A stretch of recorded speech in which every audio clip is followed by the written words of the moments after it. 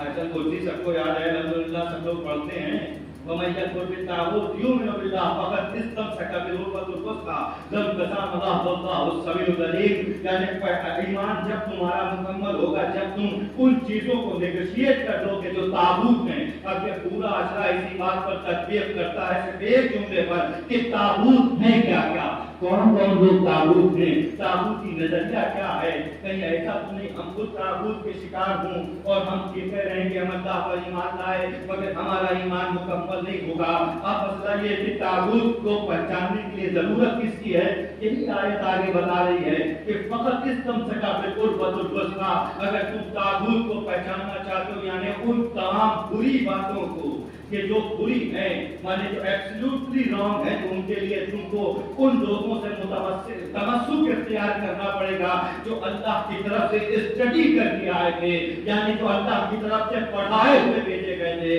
جنہوں نے دنیا میں تعلیم حاصل نہیں کی تھی، اللہ نے جن کو اپنے یہاں سے بنا کے بھیجا تھا، جن کے یہاں کوئی کمی نہیں تھی، جو مکمل اور اکمل تھے، وہ تمہیں بتائیں گے کہ دنیا میں طاغوت کون کون سے ہیں، کون کون سی ذات طاغوت ہیں، کون کون سی بات طاغوت ہیں، کون کون سے نظریے طاغوت ہیں اور کون کون سے اسم طاغوت ہیں۔ یہ سب آیت نے بتایا اور کہا کہ تم ہم سے متمسک رہو عروۃ الوثقیٰ سے۔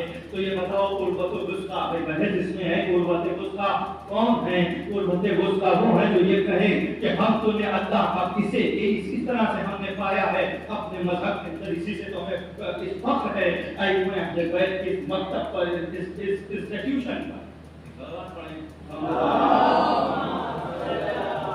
یہ دنیا ہم سے کہتی ہے کہ آپ کیوں فخر مباحات کرتے ہیں، آپ کو اتنا کیوں بڑھنا ہے، اتنا آپ کو کس چیز کا تکبر ہے، صرف فقط اس بات کا ہے ہم چاہے جیسے ہو مگر ہم جن کو مانتے ہیں ان کے اندر کوئی عیب نہیں ہے، ذرہ برابر ان کے اندر کمی نہیں ہے، کہیں پر سے کوئی کمزوری نہیں ہے۔ کوئی بھی دنیا کا کوئی بڑا سا بڑا عالم آیا، اس نے جو سوال کیا ہے ائمہ اہل بیت نے اس کا جواب دیا، اور صرف جواب نہیں دیا، جواب تو کوئی بھی دے سکتا ہے، اس کو مطمئن کیا۔ بات یہ ہے کہ مطمئن کر دینا کسی کو ایک بہت بڑی بات ہوتی، جواب تو کوئی بھی کسی چیز کا دے لے۔ بھئی آپ سے کوئی سوال ہوا، آپ کی جتنی عقل ہوتی آپ نے جواب دے دیا، مگر لازم نہیں کہ میری عقل اس کو منوان مان لے۔ آپ کوئی سوال ہم سے پوچھیں ہم اس کا جواب دیں، یہ لازم نہیں ہے کہ آپ اس کو بالکل اسی طرح سے مان لے کہ ہاں وقت تسلیم کر دیا۔ ہم کو اب بات یہ کہ جواب اور ہوتا ہے اور اطمینان بخش جواب اور ہوتا ہے۔ یہ تاریخ رہی آل محمد کے کہ جس نے بھی سوال کیا اس کو اطمینان بخش جواب۔ صلوات پڑھیں محمد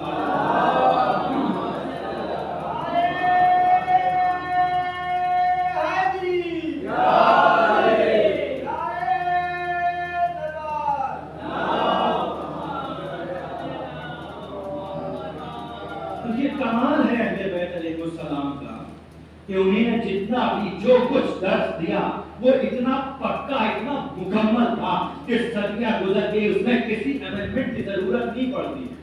کہ کل تو دنیا بھر کے اندر آپ نے سنا ہوگا ٹیکے لکھے جاتے ہیں، مانے وہ ایبسٹریکٹ نکالا جاتا ہے، اس کا کنکلوژن نکالا جاتا ہے، باتیں کہہ کے گزر جائی جاتی ہیں کہ یہ تو 100 سال پرانی بات تھی۔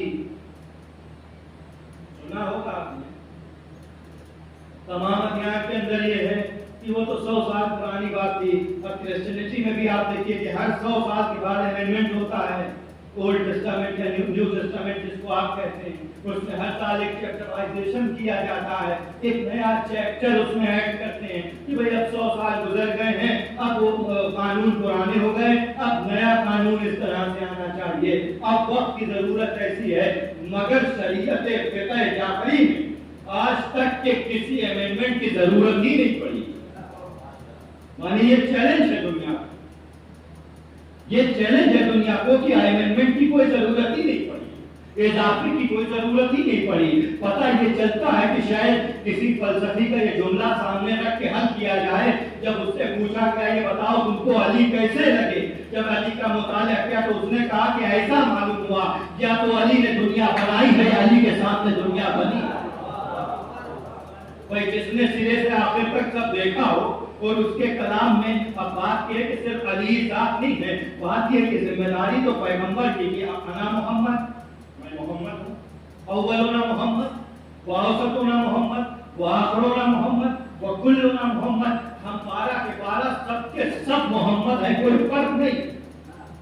اب علی مرتضیٰ جو کہتے ہیں وہی سمجھ لیجیے جعفر صادق نے کہا, جو جعفر صادق کہتے ہیں یہ مان لیجیے وہی حسن عسکری نے کہہ دیا, اور جو حسن مصطفیٰ کہتے ہیں وہی مان لیجیے کہ حضرت امام مہدی کہیں گے. اس میں کسی قول میں امینڈمنٹ نہیں ہوگا, جو کہہ دیا وہ اپنی جگہ پر ہے. اب اس کی ایک مثال دیتے, ایک فلسفی آیا, ایک ایتھسٹ آیا, فلسفی تھا اور منکر خدا تھا. اس نے کہا کیسی بات, اب جو لوگ حق مار کے بیٹھ گئے تھے سیٹس پر, جہاں حق تھا وہاں تو کہا نہیں, کہیں اور کا پہنچا آپ کے پاس. بہت بڑا دانشور فلسفی کا, بنو عباس کے زمانے میں. اور وہ آیا اور کہنے لگا یہ بتائیے بنا صاحب یہ کیا آپ نیگیٹو بیان کرتے ہیں قرآن کے اندر کہ اللہ شیطان کو جلا دے گا. اللہ شیطان کو بھی جہنم میں ڈال دے گا. باقی یہ کیا کہنا چاہتے ہو, آپ بتائیے شیطان کا ہے کیا بنا, آگ کا بنا, شیطان آگ کا بنا. قرآن ہی کے اندر تخلیق ہے, وہ کانا میں الجن و جن میں تھا, جن کی ساری تخلیق قرآن میں موجود ہے کہ جن کا ایسے بنے تو وہ آگ سے بنے. تو کہا جب آگ سے بنے تو آگ سے آگ کیا جلے. سوال ایک درجے بڑا سخت تھا, سوال بڑا سخت تھا کہ قرآن میں ہے کہ شیطان جلا دیا جائے گا اور شیطان بنا آگ کا. اب آگ کا ایک ڈھیر جلتا, اس میں کچھ اور آپ آگ ڈال دیجیے تو آگ کو آگ کیا نقصان پہنچتا ہے, دوسری میں سم ہو جائے گی, دوسری مرچ ہو جائے گی. اب صاحب آیات ماتے پر آپ کیا جواب دیا جائے. اب وہ ان سے پوچھ رہے ہیں, وہ ان سے پوچھ رہے ہیں, وہ ان سے پوچھ رہے ہیں, وہ ان سے پوچھ رہے ہیں, وہ وہاں بات وہ وہاں بات, کوئی حل نہیں نکلتا. جب کوئی حل نہیں نکلتا تب حل آج محمد لکھا. تو کہا بھائی اب کیا کیا جائے, کہا اس سے کہتے وہیں جائیں, وہیں جائیں تو باب العلم کا پوتا ہے, اس سے پوچھیں جائے. آیا وہ شخص, امام نے کیسے آنا ہوا, سوال دیکھیں. کیا سوال, سوال یہ ہے کہ آپ کو آگ کیسے نقصان پہنچائیں. قرآن کے اندر درج ہے کہ جنات جو ہے وہ کانا من الجن, اور جن سے تھا جن کی ساری تفسیر ہے کہ ہم نے انہیں آگ سے پیدا کیا.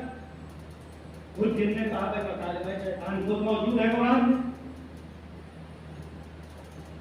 خلقنی من نار, تم نے تو مجھے آگ سے بنایا.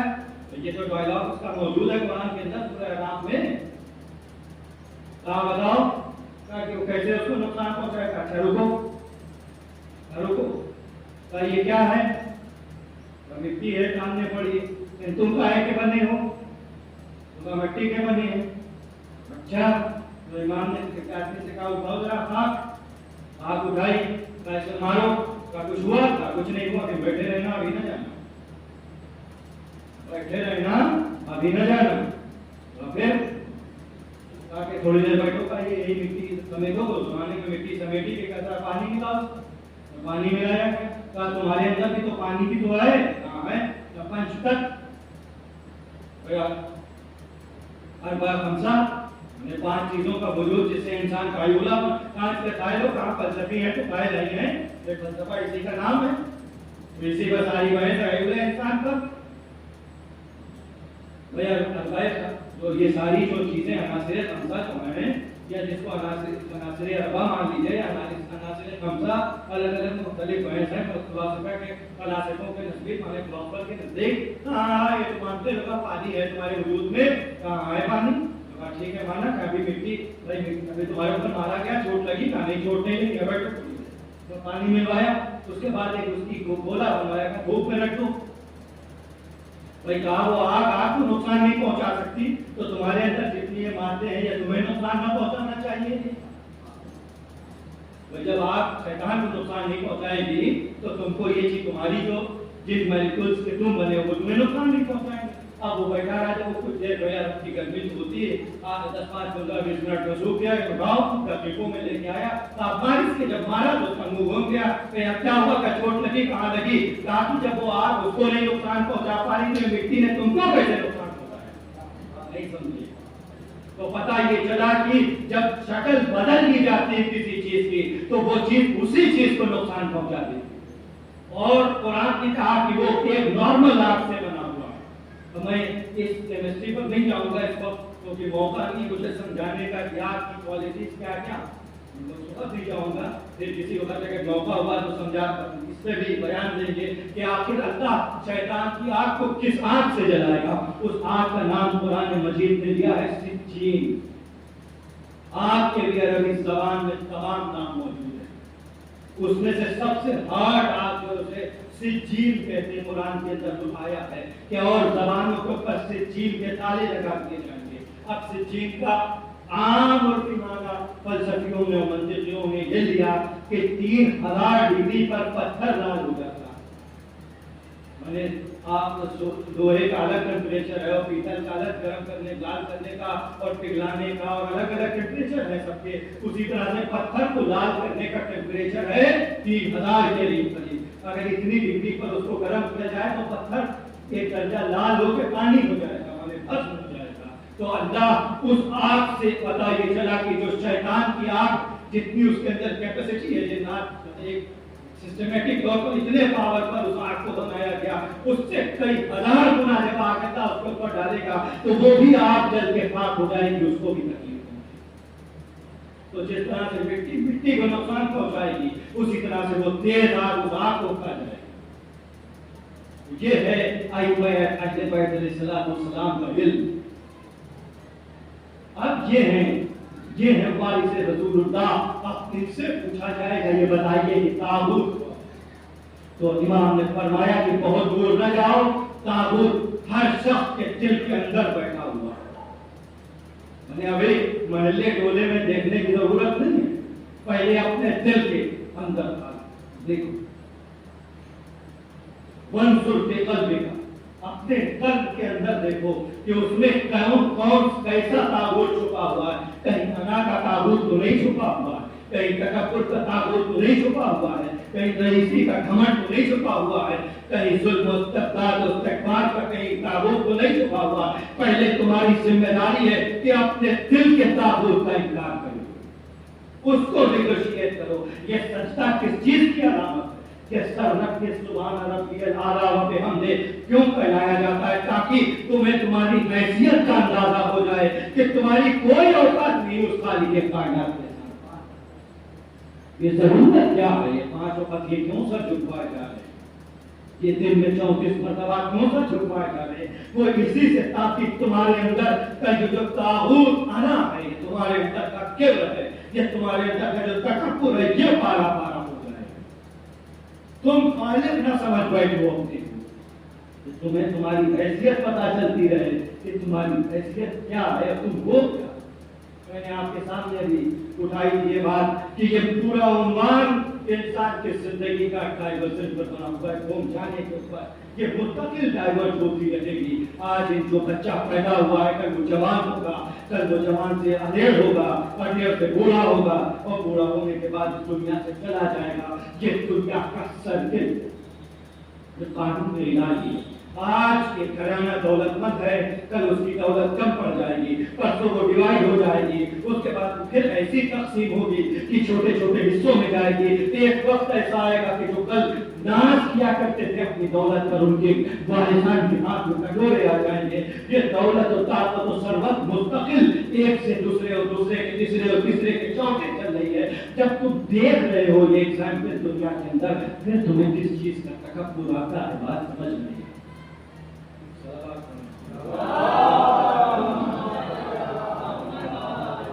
یہ کوئی چھوٹی کوئی بات نہیں ہے. کل دیکھا تھا کہ جن کو ہنسا جاتا تھا, لیکن میں پریکٹیکل بات کرتا ہوں کہ جن کے اوپر کل ہم ہنستے تھے آج وہ صاحبان دولت ہو گئے. جن کے اوپر کل ہم ہنستے تھے آج وہ صاحبان دولت ہو گئے. جن کو اپنے صفت و شرافت و شرش پر بڑا ناز تھا, آج وہ بے تہذیب ہو گئے, بے دولت ہو گئے, بے خانوا ہو گئے, بے علم ہو گئے. کیوں؟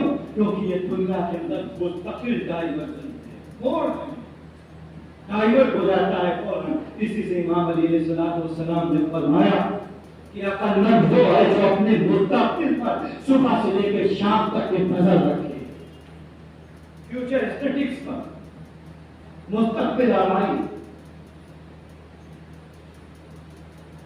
مانے کا بیوقوف ہے وہ شخص دنیا میں رہنے والا جس کے اندر فور کاسٹنگ نہیں ہے, جس کے اندر آگے بڑھنے کی جستجو کا بننا نہیں, جو ایک جگہ پر رک گیا, جس نے منزل عتم کر لی اپنے لیے. انسان وہ ہے کہ جس کے لیے کوئی منزل عتم نہیں ہے, کوئی آخری منزل نہیں. وہ مستقل جتنا چاہے اتنا بڑھتا چلا جائے. اس کے اندر کوئی روک نہیں ہے.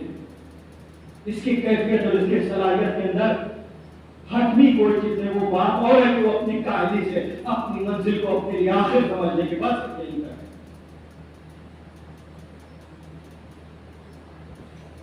شہزادی کا بڑا مشہور اور معروف واقعہ کہ 40 سال کے بعد آپ نے کو علم آیا. آج اس سے بڑا گریٹ فلاسفر اور تھنکر کوئی نہیں اس عصر حاضر.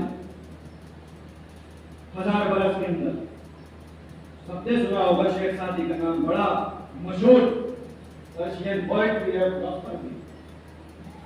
ایک دن وہ اپنی جہالت میں زمانے میں کنویں کے اوپر بیٹھے تھے اور انہوں نے دیکھا کہ کنویں کے اندر سے جو ڈول نکالا جا رہا ہے اس کی رسی نے پتھر کو کاٹ دیا. یہ اس کے رگڑ سے پتھر کٹ گیا اور ہوا بڑھ گیا, نشان پڑ گیا. تو کہا کہ جب اگر پتھر رسی سے گر سکتا ہے تو علم سے ہمارا ذہن کیوں نہیں گر سکتا؟ ہم کیوں نہیں عالم بن سکتے؟ ہم کیوں نہیں فلسفی بن سکتے ہیں؟ تو بات یہ کہ صبح اور شام یہ ساری جو مجالس آتا ہے ان کا ایک ہی موٹیو ہونا چاہیے کہ صرف اس میں وہ باتیں بیان کی جائیں جس سے مستقبل پر آدمی کی نظر پہنچے, ماضی کو نظر لے جانے کی کوشش نہ کی جائے. ہر وہ قوم مردہ ہو جاتی جو ماضی میں تھی. ہمارے باپ دادا یہ تھے, آپ کیا ہیں؟ کوئی مسئلہ یہ ہے کہ ہمارے باپ دادا تھے اور ہمارے باپ یہ تھے, ہمارے پردادا یہ تھے, آپ بتائیے کہ آپ کیا ہیں؟ تو وجہ یہ ہے جو ماضی سوچ کے جو خوش ہوتا ہے اس کا ہمیشہ مستقبل خراب ہو جاتا ہے. تو ساری کوشش یہی ہونا چاہیے کہ مستقبل پیش نگاہ ہے. اور کربلا میں آپ نے 1400 سال سے کم منایا جا رہا ہے. حسین ابن علی سے زیادہ کون فورکاسٹر تھا, کون مستقبل شناس تھا؟ وہ چٹھیل میدان پر بات تمام کی جائیں وہ گیا ہے. انشاءاللہ پھر کل اسی موضوع پر آگے بات ہوگی. حسین سے بڑا کون فورکاسٹر تھا, کون مستقبل شناس تھا کہ وہ زمین جو کوڑیوں کو مول تھی,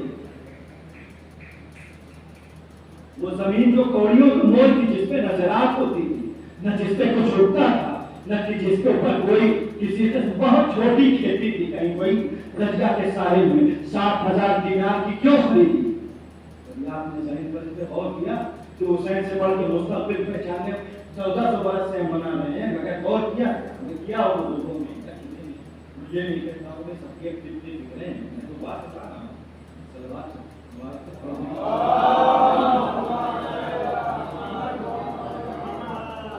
آتے ہیں وہ کل کی تاریخ ہے کہ کل حسین ابن علی کربلا کی سرزمین پر پہنچ جائیں گے. یعنی 2 فوراً بلا رہا ہوں, پہنچے ہیں, فوراً بلایا ہے صاحبان نے زمین کو. آپ کو سب معلوم ہے, آپ کو سب معلوم ہے. اس کے بعد بھی سب کو بلایا, یہاں ان کو بلاؤ, اس کو بلاؤ, کیا نام ہے, کسی نے کوئی نام, کسی نے کوئی نام, کسی نے کوئی نام, کسی نے مختلف